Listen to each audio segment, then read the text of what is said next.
TNO, OC, DC, SP এদেরকে আসলে চাকরি থেকে বিদায় করে দেওয়া দরকার। এবং আর্মি অফিসার সহ শুরু করে প্রচুর জুনিয়র আর্মি অফিসার প্রচুর লেনদেন করছে।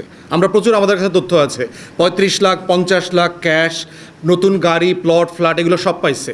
অতএব সামরিক বেসামরিক যে সকল কর্মকর্তারা এই 18-24-এর জাল জালিয়াতের সাথে জড়িত, তাদেরকে চাকরি থেকে যে কোনো ফর্মে অব্যাহতি দিয়ে দেওয়া দরকার। প্রমোশন অথবা নির্বাচনী দায়িত্ব তো দূরের কথা। এবং নির্বাচন কমিশনের গতকালকে রোডম্যাপেও আমরা দেখলাম না যে এই ব্যাপারে তারা আমলাতন্ত্রের ক্লিনিংয়ের ব্যাপারে তারা কোনো কথা বলেছে, এবং এই কনসার্নটা আমরা বারবার বলেছি, এখনও বলে যাব। এবং এই ব্যাপারে আমাদের একাত্মতা হওয়া ছাড়া কোনো দ্বিমত নাই আর কি। বিএনপির বিরুদ্ধে কি গণ অভ্যুত্থান হয়েছিল?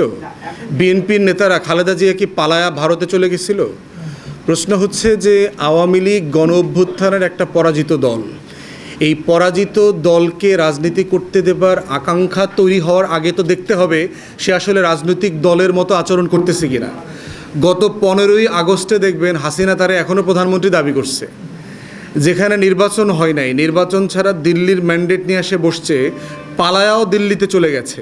সে এখনও দিনে রাতে বাংলাদেশের বিরুদ্ধে ষড়যন্ত্র করছে। আপনারা দেখেছেন কদিন আগে কলকাতায় অফিস খুলছে, দিল্লিতে অফিস খুলছে। এস আলমের সাথে গোপন বৈঠক করেছে।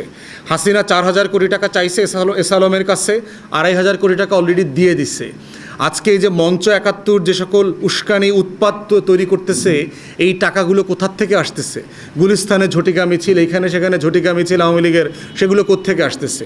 আওয়ামী লীগ গণহত্যার জন্য ন্যূনতম আওয়ামী লীগের কোনো নেতা কর্মী একেবারে রাস্তার মানে টোকাই লীগ থেকে শুরু করে কেন্দ্র পর্যন্ত একটা লোক গত 1 বছরে এই দুঃশাসনের জন্য, গণহত্যার জন্য ক্ষমা চাইছে কিনা, রিগ্রেট করেছে কিনা? তারা বাংলাদেশে গত 16 বছরে গণতন্ত্র হত্যার জন্য ক্ষমা চেয়েছে কিনা? $250 বিলিয়ন লুটপাটের জন্য ক্ষমা চেয়েছে কিনা? চায় নাই তো। রাজনৈতিক দল কোনটা? রাজনৈতিক দল হচ্ছে সে দেশের জন্য কাজ করে, ভুল করলে ক্ষমা চায়, রিগ্রেট করে, জনগণের কাছে ফিরে আসে, জনগণের ম্যান্ডেট নেয়।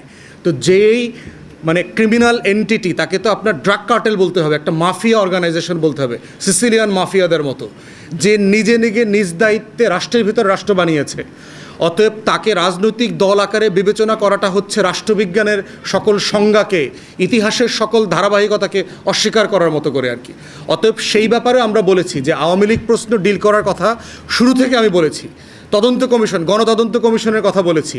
আওয়ামী লীগকে কী করা যেতে পারে?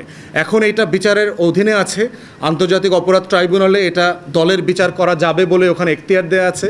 আমরা আশা করছি যে জুডিশিয়ারির একটা প্রসেসের মধ্য দিয়ে এই প্রশ্নটা রিজলভ হইতে হবে, এবং ঐক্যমত্য কমিশনের প্রয়োজনে এজেন্ডাভুক্ত করে এটা আলোচনা করে রিজলভ করা দরকার।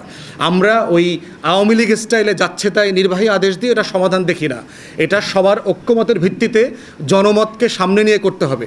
আমি গত বছর এমনটাও বলেছিলাম, গণভোট দিয়ে দেন। আওয়ামী লীগ জাতীয় পার্টি 14 দলের ফেট কী হবে জনগণ ডিসাইড করুক, যে তারা রাজনীতি নির্বাচন করতে পারবে কি না। অতএব এই প্রসেসের মধ্য দিয়ে গেলে আজকে এই প্রশ্নগুলো রিজলভড হয়ে যেত একটা গণতান্ত্রিক পদ্ধতিতে।